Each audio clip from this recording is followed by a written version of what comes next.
Le bureau de liaison intercoréen a été réduit à l'état de ruine et avec lui tout espoir de réconciliation entre la Corée du Sud et la RPDC.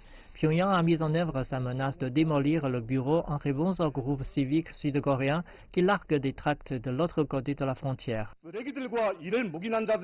Le ministère en charge a décidé de détruire complètement le bureau de liaison nord-sud dans la zone industrielle de Kaesong.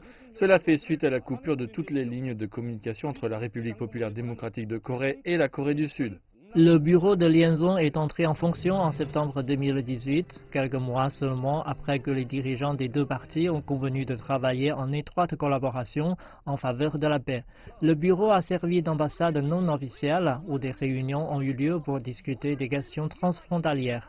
Mais l'échec du sommet entre les États-Unis et la RBDC à Hanoï a entraîné la réduction de l'activité du bureau qui a été fermé lorsque la pandémie de coronavirus s'est déclarée. La Corée du Sud a décidé de ne pas reculer devant la dernière initiative de la RBDC. Nous disons clairement que le Nord est entièrement responsable de toutes les conséquences que cela pourrait causer. La démolition n'a pas été une surprise. Les médias d'État de la RBDC, citant Kim Yong-jong, la sœur de Kim Jong-un, avaient prévenu le Sud 3 jours avant. Et alors que les tensions dans la péninsule coréenne s'intensifient, les pays voisins appellent à la retenue. La RPDC et la Corée du Sud sont le même peuple. En tant que voisin, la Chine a toujours espéré que la péninsule coréenne maintienne la paix et la stabilité. Les relations intercoréennes sont aujourd'hui dans le flou, mais la plupart des spécialistes s'accordent à dire qu'une période de tension accrue et prévisible pourrait se profiler sur la péninsule.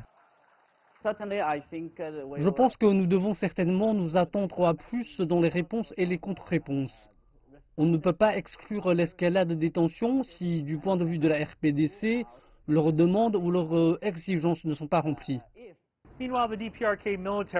En parallèle, l'armée de la RBDC a déclaré par l'intermédiaire des médias d'État mardi qu'elle se préparait à réinvestir les zones situées le long de la frontière qui ont été récemment démilitarisées.